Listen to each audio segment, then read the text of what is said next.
Bud Light is trying to regain its spot as America's top-selling beer after sales dropped 23% last month compared to the same period last year. Sometimes in the field of marketing, you just have to question why certain decisions are made. So tonight, for the first time in more than 20 years, Bud Light can no longer say it's the best-selling beer in the country because it is not any longer. This beer is Modelo Especial. Look at the chart. You can see Bud Light sales have gone down since March. Modelo, in red, it's gone up in that same time frame. Bud Light sales are down like 24% in just the last few weeks. We live in an age of social media where one misstep can undo the years of work that go into building a brand. This morning, the Bud Light boycott, the one tanking sales by more than 28% over the last 4 weeks. Well, the beer brand's partnership with a transgender influence that sparked that culture war. This is probably the biggest example of that in modern times. Tonight, Bud Light's controversy is still brewing. Bud Light used to be a brand loved by millions, perhaps billions of people around the world. That all changed in 2023 when a single misinformed and uneducated advert caused half their customers to abandon their product out of principle. In today's video, I'm going to explore the incredible story of how one of the world's most popular beers went from loved to hated overnight by a huge portion of consumers, both in the US and internationally, for diving into a contentious subject blind to the views of their own customers, the PR catastrophe that followed, and whether there is a way back for this once universally loved light beer. This is the story of the commercial that killed Bud Light. In a modern world where craft breweries and niche beers dominate the hipster space, the fact that Bud Light, the good old trusty light beer in the market since the 1980s, remained one of the USA's favorite alcoholic beverages is a testament to how the Budweiser marketing machine was able to orchestrate an industry-beating brand image for their light beer, associated with fun, with friends, and with good times. That was until April 2023, when that marketing department made one single but huge error which left that strong brand image in tatters. They decided to wade into a debate, a topic of great controversy, without truly considering the impact it could have and how it might alienate parts of their consumer base. They made an ad in partnership with TikTok influencer Dylan Mulvaney, a prominent member of the trans community, and this sparked a chain of events that resulted in vast numbers of their right-leaning audience boycotting the brand entirely. That one partnered video with Mulvaney was just a 20-second clip. The damage to sales and the image of Bud Light is almost beyond measure. Hi! Impressive carrying skills, right? I got some Bud Lights for us. So, I kept hearing about this thing called March Madness, and I thought we were all just having a hectic month, but it turns out it has something to do with sports. And I'm not sure exactly which sport, but either way, it's a cause to celebrate. This month, I celebrated my day 365 of womanhood, and Bud Light sent me possibly the best gift ever, a can with my face on it. Check out my Instagram story to see how you can enjoy March Madness with Bud Light and maybe win some money too. Love ya! Cheers! Go team! Whatever team you love, I love too. Okay. Love ya. Okay, break a leg. Amid the ensuing controversy, critics pointed fingers at Alyssa Heinerscheid, Bud Light's newly appointed vice president of marketing, for the brand's decision. Heinerscheid, who assumed the role in July 2022, expressed her aim to revamp Bud Light's advertising, making it more inclusive and steering it away from the previous fratty and out-of-touch humor. So I had this super clear mandate. It's like we need to evolve and elevate this incredibly iconic brand. And what I brought to that was a belief in, okay, what does evolve and elevate mean? It means inclusivity. It means shifting the tone. It means having a campaign that's truly inclusive and feels lighter and brighter and different and appeals to women and to men. In an interview on March 23, 2023 with Kristen Twyfold on Make Yourself at Home, Heinerscheid emphasized the brand's declining trajectory, stressing the need to attract young consumers for its survival. She advocated for evolving and elevating the iconic brand through inclusivity and a shift in tone to appeal to all genders and the LGBTQ+ community as a whole. To say the plan backfired is the understatement of the century. All of the work done to build that fratty and out-of-touch brand, which won itself a leading market position, had been stripped back to nothing over this attempt to appeal to more people. The problem? It wasn't aimed at capturing the attention of a new demographic. This was a move that shifted to a completely new demographic and left the old guard behind. The rainbow washing phenomenon is nothing new in the world of marketing and advertising, and it's been a bone of contention for many consumers for years. The overall pattern indicates that even if the intention to support LGBTQ+ movements is coming from the right place, it is not possible to approach the subject in a way that doesn't alienate part of your clientele. That is, unless you're a brand that directly appeals to that demographic already.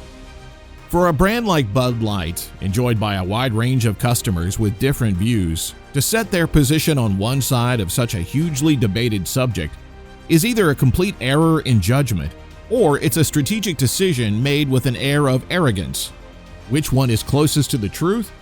And who even is Dylan Mulvaney? How did Bud Light go from a treasured household name to the most hated brand in America overnight? Almost anyone with a heads up on the social and political climate in the US as 2023 moved into spring could have seen the huge divide over the trans debate. In fact, this is a debate that has been raging for years now. Research back in 2017 suggested that it was one of the most divisive topics in the country between conservatives and Democrats even back then. And that divide had only grown over the course of 5 or so years. And yet, that didn't stop Bud Light from coming up with a unique way of promoting their brand in April of 2023, in a genuine attempt to increase their appeal with the LGBT demographic.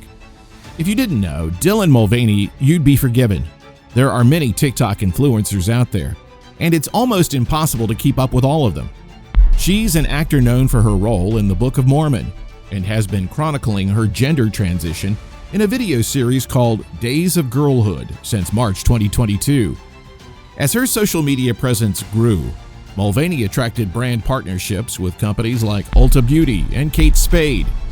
However, she also faced harassment from right-wing critics who mocked her transition and targeted those who supported her.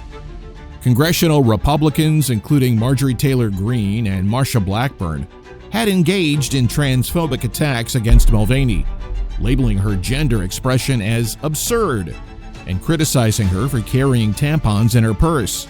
In summary, Mulvaney represents many aspects of transgender identity that the far right often targets with hostility. Again, Bud Light seemed happy to ignore the debate around her gender identity. On April 1st, Bud Light collaborated with Mulvaney, providing her with a selection of beers as part of a promotional campaign, which she helped to launch in a post on Twitter, now X. Donning a Holly Golightly inspired ensemble from Breakfast at Tiffany's, Mulvaney showcased the beers in a celebratory video, marking both March Madness and her one-year anniversary of embracing her gender identity as a woman. Notably, one of the beer cans featured Mulvaney's own image, emphasizing her role in the promotion. The video served as an entry point for a sweepstakes challenge organized by Bud Light, offering participants a chance to win $15,000 by submitting videos displaying their prowess in carrying multiple beers simultaneously. They even sent her a tall can with her face printed on it to celebrate her milestone. However, despite the innocuous nature of the promotion and the lighthearted tone of Mulvaney's video, it sparked controversy among certain segments of the audience. Rather than focusing on the promotional aspect or the whimsical homage to Holly Golightly, critics directed their ire toward Mulvaney's transgender identity. Again, a bit of awareness of the social and political landscape might have helped here, just a little bit. How nobody at Bud Light was able to predict this backlash or advise against such a partnership, given the wide spectrum of views amongst their key demographics, is astonishing to me. Now, don't get me wrong, the reaction and level of backlash to what was just an ill-informed sponsored social media ad was a little over the top in a lot of ways. Kid Rock even posted a video of himself that you might have seen already, shooting crates of Bud Light. That's right, shooting them. Grandpa's feeling a little frisky today.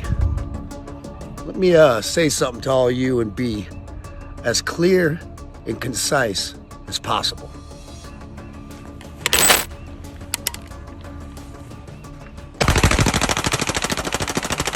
Other performers banned the sale of the beverage from their shows. Shop and restaurant owners declared they no longer wanted to sell the product. We reached out to the owner of Girls Restaurants, but he did not want to be on camera. Instead, he referred us to a statement he made on Facebook. In the statement, he said, quote, "We made the decision to remove Bud Light because of their support of something that is in direct opposition to our biblical faith. We believe transgenderism is a social experiment causing irreversible damage to a growing population of younger and younger children. We will not align with it in any way." Ben Shapiro did an entire bit on the situation on his show, declaring, quote, "Well, folks, our culture has now decided men are women and women are men, and you must be forced to consume products that say so." To say that people on the right who were firmly anti-trans took this personally is perhaps an understatement. This one's for all the men out there who work all day, come home, and just want to drink a cold beer. I haven't drank a beer in 5 years.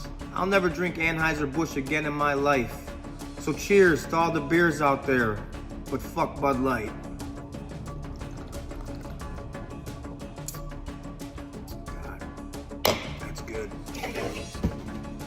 You might think, and I'm sure the team at Bud Light probably had similar thoughts, that this type of thing happens all the time on social media, and it always blows over, right?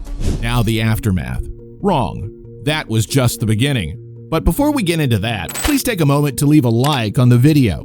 Every single one really helps the channel out. I'd be honored if you could hit that subscribe button too to help me grow the channel and bring you even more of these tales of corporate nightmares. Anyway, back to the outrage. Those initial calls for a boycott from well-known personalities began to catch on, and before long, the backlash against a simple 20-second sponsored post gained enough traction to be given a pop culture moniker. The backlash became the Budlash. News outlets caught on, and that just began to fan the flames. Critics of Bud Light on social media urged for a boycott, not only of the brand itself, but also of Anheuser-Busch's array of products, which encompass Budweiser, Busch, Stella Artois, Michelob Ultra, and Hoegaarden. Things went from bad to worse as things became more serious. Anheuser-Busch, the holding company of Bud Light, reported that a brewery site had received a bomb scare following the controversy. An Anheuser-Busch spokesperson stated to CNN, "The safety of our employees is always our top priority." The spokesperson added, "We worked quickly with local law enforcement to ensure the security of our people and our facilities." This was quickly moving away from a social media PR storm and becoming a matter of real danger for Anheuser-Busch and its employees. As the stakes became higher, Anheuser-Busch and Bud Light recognized that they needed to do something. The initial response was surprising. The brand tried to distance itself from the controversy, hiding behind an agency that had brokered the partnered post with Mulvaney, claiming it was a misunderstanding.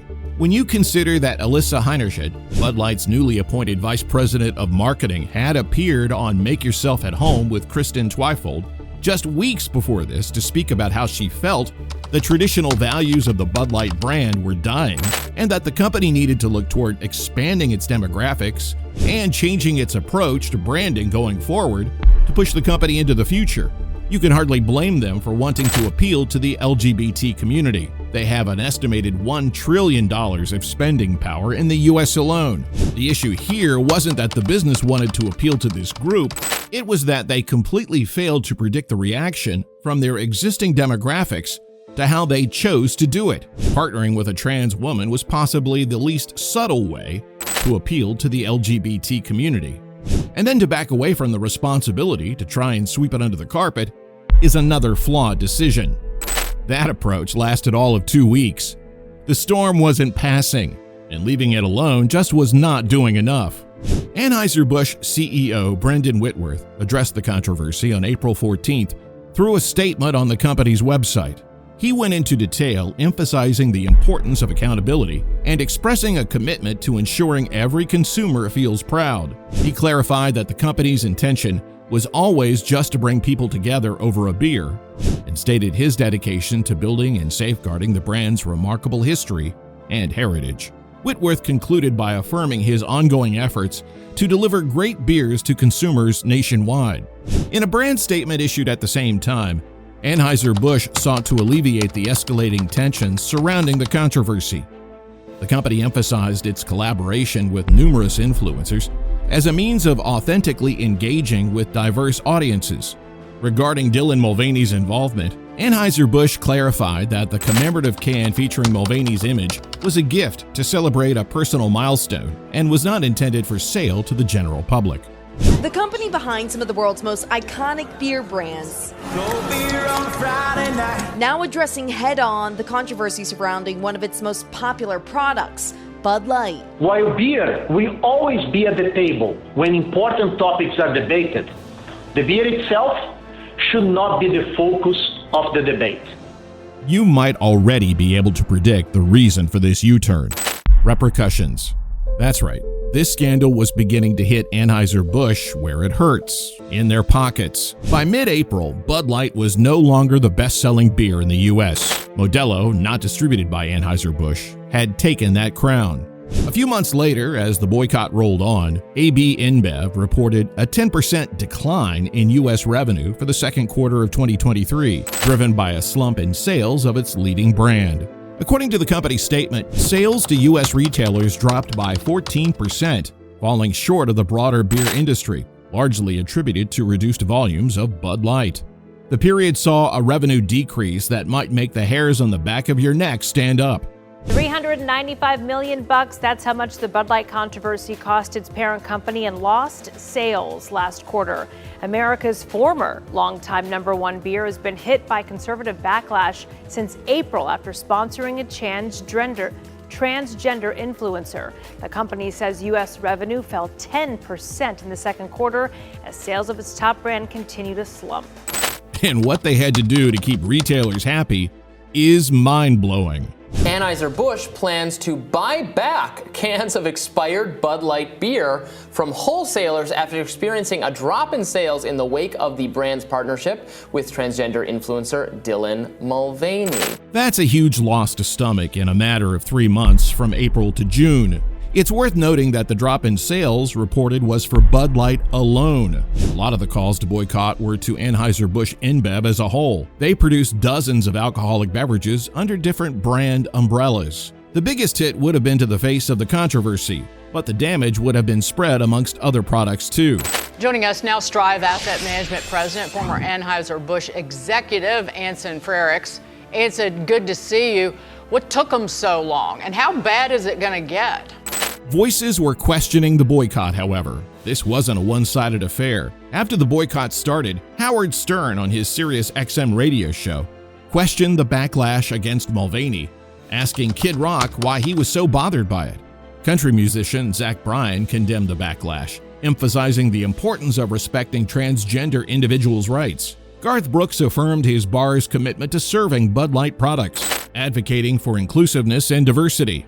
Jason Isbell responded to Kid Rock's tweets by sharing past Coors Light advertisements, supporting LGBT causes. Donald Trump Jr. called for an end to the boycott in April 2023, citing the company's contributions to conservative politicians. Former President Trump then defended Anheuser-Busch in 2024, urging a second chance for the company. Even Piers Morgan suggested some of the backlash was an overreaction. You might also find yourself asking, what about Dylan Mulvaney, the face at the center of the whole controversy? The answer to that question is almost the most damning thing Bud Light did during this whole series of events. Things were going well for Dylan before this unfolded. Mulvaney had gained popularity through her creation of Days of Girlhood, and gained further attention after speaking with President Biden at the White House in October 2022 regarding transgender rights. However, Her success also attracted personal attacks from public figures, including Senator Marsha Blackburn and Caitlyn Jenner, both Republicans. This would be expected and not surprising for her, but then Bud Light reached out with an offer of partnership, and everything blew up. The attacks on her intensified following the controversy involving Bud Light, during which Mulvaney faced stalking and personal attacks, leading her to address the issue on TikTok. She expressed disappointment that Bud Light had not publicly supported her, emphasizing the importance of companies standing by their transgender employees.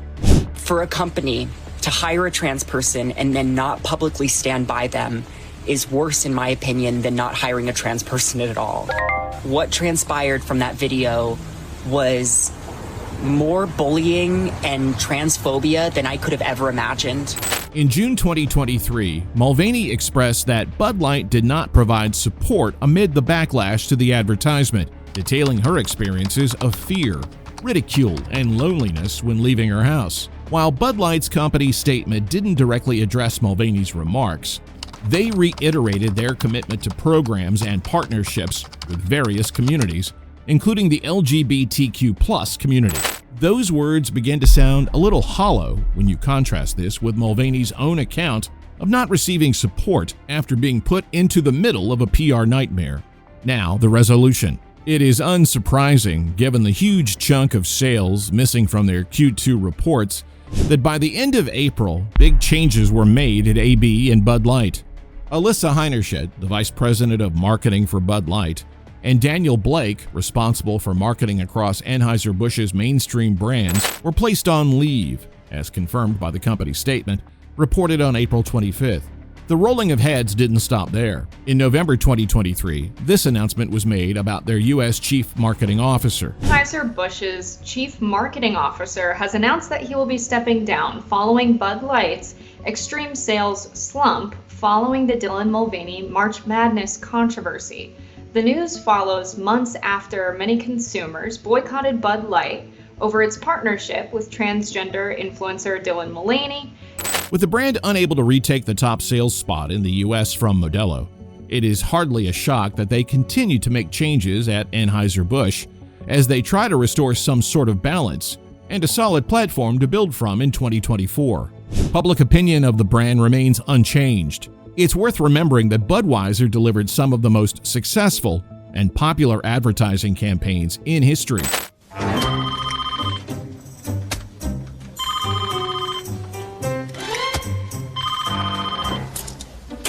Hello.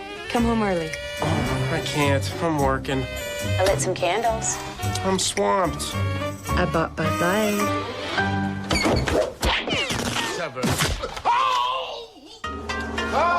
For the great taste that won't fill you up and never let you down, make it a Bud Light. Come again. Yeah, he's got a pencil lashes. The Frogs ad, the What's Up craze, that swept not only the US, but other Western markets too. That was all down to the advertising machine at Budweiser and Anheuser-Busch. Now, people have little respect for the organization, and Bud Light in particular as a brand. Not only did they participate in a marketing campaign that directly contradicted the views and feelings of a vast portion of their customer base, causing outrage and backlash, but when they had the opportunity to back up their stance and take a stand to support the transgender influencer they had chosen to be the face of this bizarre ad, they backed off, leaving Dylan Mulvaney to deal with the fallout alone. This hurt their reputation with both the right-wing anti-woke clientele that started the Budlash in the first place, and also the LGBT community, which was the demographic they were trying to reach by making the ad, completely going against the purpose of starting the whole thing. Welcome to both of you. And Dean, Bud could have just doubled down and said, no, this is what we're doing. We're trying to reach this next generation now. They seem to have gotten hit kind of both ways here. Absolutely. Well, the purpose of a brand is to unite people and bring them together as a sense of community. Instead, we have a branding crisis that's created a rainbow of hell for itself. So you have to ask what assumptions were being made, because assumption is the almighty mother of mistakes. And clearly a major mistake has been here. Not being pro-LGBTQ by a long shot, not at all. but there's assumptions that's been made, mistakes have been made in the planning and the research and direction of what they've done here that's been a calamity for the brand in terms of the success that it has not had. AB InBev will feel the pinch a little bit, but it's unlikely that their long-term future will be damaged in the way those calling for boycotts would hope. This is a huge group of huge companies, and even though almost $400 million may seem like a gigantic hole in sales to AB InBev, it's only a small loss, a loss which they will probably make up for elsewhere. Nearly a year on, and the discussion around this controversial campaign does continue, but the noise is dying out, and as it does, things will begin to pick up again for what was once the most popular beer in America. Marketing lessons learned. In a marketing sense, this will become a case study of what not to do in modern advertising, in courses around the world. A lot of lessons have been learned about how to approach the very real need in today's economy to appeal to LGBT groups, both in the USA and worldwide. To expand and appeal to new demographics, you have to understand and predict the reactions of your existing customers first. If you don't, and you end up alienating them, you're shifting the market to a new group, instead of adding them to your consumer base. Bud Light is hardly alone in this regard either. Disney have themselves been involved in similar scandals related to so-called rainbow washing. Not so long ago, even brands like Nike and Gillette, both having similar main demographics to Bud Light in young males, saw backlash due to advertising campaigns of their own. Bullying. The Me Too movement against sexual harassment. Masculinity. Is this the best a man can get?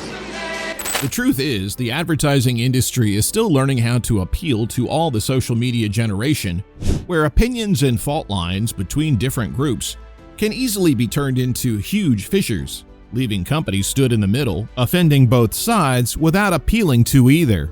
The Bud Light example is one of the strongest we've seen in recent years, and is proof that this still isn't quite an art perfected by those in the marketing industry. In conclusion, it's hard to really know whether this is a real problem with marketing, or if it is more an indicator of where social tensions are in the USA.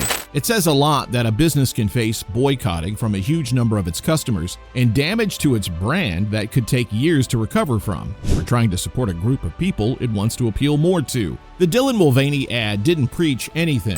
It didn't advertise any controversial behavior, and it was simply an attempt to increase the brand appeal and marketing refresh of a giant in the world of alcoholic beverages. The mistake was not considering that the act itself of promoting and standing in partnership with a member of the trans community was a slight to those who stand on the right, waiting for a target to appear. Dylan Mulvaney and Bud Light became that target, almost a free hit, and the result was carnage for everyone involved. Perhaps Bud Light will think harder about its next ad campaign. When was the last time you kicked it back with an ice-cold Bud Light? I'd love to know in the comments below. If you learned anything you didn't already know today, give me a cheers on that like button. It really helps me out. Oh, and subscribe to the channel so you don't miss my next journey through the world of corporate disasters. Until next time, bottoms up.